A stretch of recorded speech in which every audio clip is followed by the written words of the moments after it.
Salut, j'espère que vous êtes en bonne santé, toujours avec votre professeur Abdelhakim Sarer. Nous allons aujourd'hui essayer de corriger un examen régional. C'est toujours le chapitre 1, c'est l'extrait 2, c'est le deuxième extrait. N'oubliez pas de vous abonner à ma chaîne, de laisser un commentaire et de partager la vidéo. Commençons la lecture du texte. Comme j'ai déjà dit, il faut lire le texte au moins 3 fois le jour de l'examen. Ma mère me calma. Je t'emmène prendre un bain. Je te promets un orange et un œuf dur et tu trouves le moyen de braire comme un âne. Braire, c'est le sang des ânes. Hein? Toujours octant, je répondis. Je ne vais pas aller en enfer. Donc, la mère de Sidi Mohamed lui annonce qu'ils vont aller au bain mort. Et lui, donc déjà, il ne veut pas aller à ce lieu qui est pour lui un enfer. On va voir pourquoi Sidi Mohamed compare-t-il le bain mort à l'enfer. L'enfer, c'est Jahim. Elle leva les yeux au ciel et se tut, confondue par tant de niaiseries. Je crois n'avoir jamais mis les pieds dans un bain mort depuis mon enfance. Donc là, le narrateur adulte me déclare il croit qu'il n'a jamais visité un bain mort depuis son enfance. مني كان صغير ما بقاش مشى le bain mort. Une vague appréhension et un sentiment de malaise m'ont toujours empêché d'en franchir la porte. Donc, il ne se sent pas bien. C'est un sentiment de malaise. À bien réfléchir, je n'aime pas les bains morts. Donc, il le déclare, à bien réfléchir. Lui, il n'aime pas les bains morts. C'est les bains morts, moi, hammam. La promiscuité, l'espèce d'impudeur et de laisser aller que les gens se croient obligés d'affecter en de tels lieux m'en écarte. La promiscuité, les femmes, entre les femmes, l'espèce d'impudeur, le non-respect, et de laisser aller que les gens, donc le laisser aller, les femmes qui connaissent une sorte d'impudeur, Adam al-Hishma, puisque donc il se déshabille, etc. Et lui, c'est un enfant qui a bien évidemment 6 ans. Donc déjà, il commence à avoir, soi-disant, ce sentiment de timidité. Continuons. Même enfant, je sentais surtout ce grouillement de corps humides.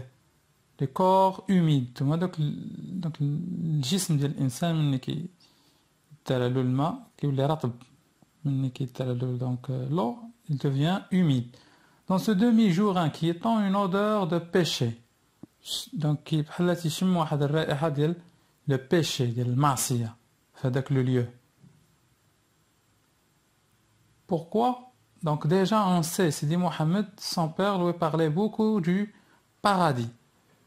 Et pour donc le père de Sidi Mohamed, pour atteindre le paradis, il faut être patient et il ne faut pas bien évidemment commettre des péchés. Des péchés, le père dialou, et donc lui, lorsqu'il vient au bain mort, mais si j'ai le bain mort, et il voit les corps des femmes à moitié nus, sans vêtements. Donc, il pense toujours à l'enfer, qui fait carfait. الجحيم une fois كيشوف دوك لي فام لابسين etc. دونك بالنسبه ليه هو بحال تيرتكب واحد المعصيه وتيفكر في الجحيم ابار انه ce lieu il est très chaud ابار ان الحمام كان très chaud pour lui. Sentiment très vague, surtout à l'âge où je pouvais encore accompagner ma mère au bain mort, mais qui provoquait en moi un certain trouble, donc qui se troublé. Dès notre arrivée, nous grimpâmes sur une vaste estrade couverte de nattes. Après avoir payé 75 centimes à la caissière, nous commençâmes notre déshabillage dans un tumulte de voix aiguë. Donc la caissière, c'est la femme qui se trouve à la caisse. C'est la femme qui est à la caisse.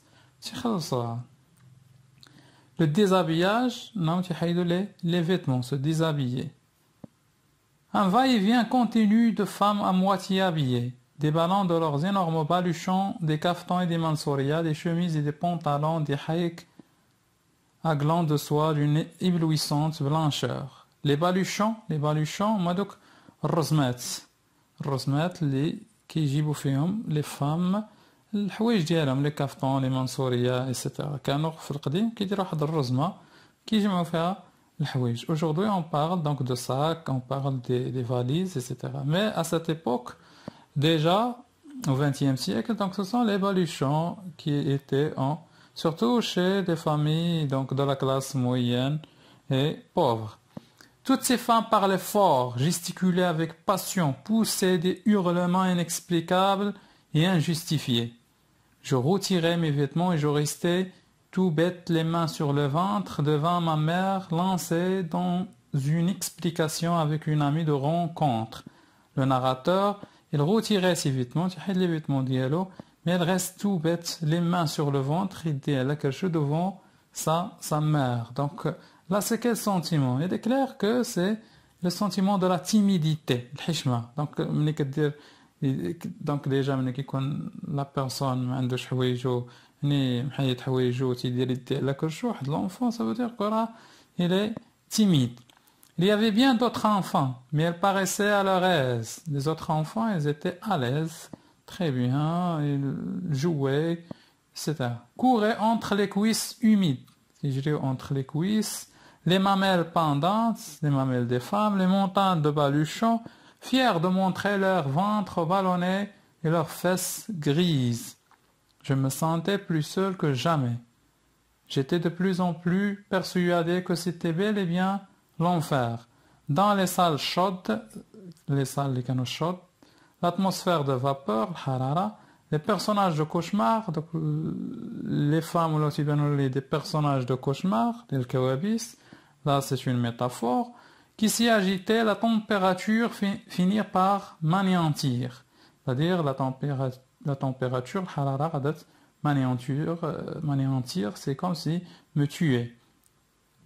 Je m'assis dans un coin, tremblant de fièvre et de peur. Je me demandais ce que pouvaient bien faire toutes ces femmes qui tournoyaient partout, couraient dans tous les sens, traînant de grands seaux de bois, débordant d'eau bouillante qui m'éclaboussaient au passage. Donc elle ne comprend pas pourquoi les femmes, ils tournent dans tous les sens. Lâche les femmes, tu dois regarder les sens, ma gelsinch.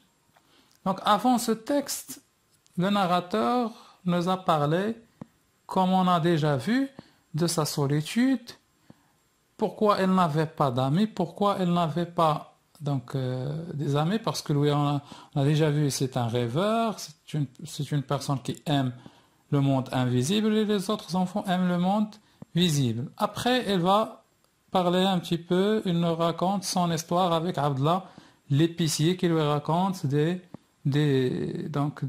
histoires imaginaires, etc. Et surtout son père qui lui parle du paradis.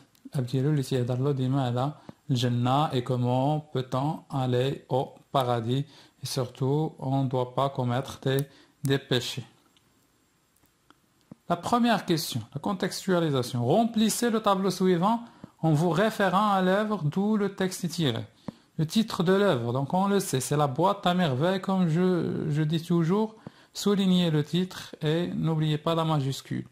L'auteur, c'est Ahmed Sefrioui. Le genre, c'est un roman autobiographique. C'est pas autobiographie, vous mettez roman autobiographique. Le siècle, donc c'est le 20e siècle. Vous pouvez mettre 20 comme vous pouvez mettre XX pour dire donc 20e siècle. D'après votre lecture de l'œuvre, quel métier, c'est-à-dire activité, exerce chacun de ces personnages? Donc Ma'alem Abdeslam, on le sait, c'est un tisserand. son métier, c'est un tisserand, khayat. Lalla Kenza, c'est la chouafa ou bien la voyante. Driss l'awad, donc déjà vous avez et l'awad. L'awad c'est un mot, donc déjà, fabricant de charrues. Donc les charrues, on a donc le kras, qui saïb donc le kras. Où se trouve le narrateur? Dans ce passage, où se trouve le narrateur? Il se trouve, donc vous répondez toujours d'après la question. Le narrateur se trouve dans un bain mort. Toujours, il faut formuler des phrases correctes comme ça. Le narrateur se trouve dans un bain mort. Le bain mort, on a dit hammam. Dans ce lieu, le narrateur est venu tout seul. Est-ce que le narrateur est venu tout seul? Wesh, déjà, vous devez vous poser la question. Est-ce qu'un enfant peut venir tout seul au hammam? Non. Elle est accompagnée par qui? Elle est accompagnée par sa mère. Donc c'est sa mère qui vient avec lui. Et donc c'est faux. Il ne peut pas venir tout seul. Les autres enfants étaient à l'aise, c'est-à-dire très bien dans le hammam. Oui, c'est vrai, ils étaient à l'aise, ils jouaient, etc. Les femmes rangeaient leurs affaires dans des valises. Est-ce qu'ils avaient des valises? Non, on a dit c'est des baluchons. Donc c'est faux. Les femmes discutaient à haute voix. Oui, donc les femmes parlaient à haute voix. Donc mettez une croix, vous la voyez dans la case qui convient en vous référant au texte. Le narrateur aime-t-il ce lieu? Justifiez votre réponse par 3 indices du texte. Est-ce que le narrateur aime ce lieu? Donc on répond toujours en formulant une phrase. Le narrateur n'aime pas ce lieu et vous donnez 3 indices. Par exemple, je ne veux pas aller en enfer, un sentiment de malaise, la température finir par m'anéantir. Je retirais mes vêtements et je restais tout bête, les mains sur le ventre, devant ma mère lancée, etc. De quel sentiment s'agit-il dans cette phrase? Donc là, tout bête et déjà les mains sur le ventre. C'est un sentiment, le narrateur ressent avec T, j'ai pas fait attention, donc vous effacez S et vous mettez T. Ressent un sentiment de péché et de timidité. Le sentiment de le péché, ou la timidité, je ne veux pas aller en enfer. De quelle figure de style s'agit-il dans cette phrase? Quel est l'effet recherché? Là, il y en a certains qui vont la considérer comme hyperbole, mais on peut la considérer comme une métaphore. Pourquoi? Parce que déjà on le sait, on a dit, le narrateur compare le bain mort à un enfer. Pourquoi? Parce que son père déjà lui a parlé du paradis. Et lui, dans le bain, il est avec des femmes qui sont nues, qui n'ont pas de vêtements. Il voit leurs fesses, il voit les corps humides de ces femmes, il voit aussi les mamelles, les seins de ces femmes. Donc, c'est comme s'il commet un péché. C'est comme si l'enfer, de plus la chaleur, la vapeur, et donc c'est comme s'il est en enfer. Et donc lui, il ne veut pas aller en enfer, il veut aller au paradis et à côté de la rivière Salsabil. Et les questions d'une métaphore, le narrateur, donc l'effet, le narrateur montre jusqu'à quel point il déteste le bain mort et l'atmosphère de vapeur. Par exemple, je ne veux pas aller en enfer. Dès notre arrivée, nous grimpâmes sur une vaste strate couverte de nattes. Précisez le mode d'énonciation, c'est-à-dire le système énonciatif utilisé dans chacun des 2 énoncés ci-dessus. Donc l'énonciation, vous avez l'énoncé ancré, donc c'est un discours. Je ne veux pas aller en enfer, c'est un discours. Pourquoi? Déjà, vous avez le je qui parle.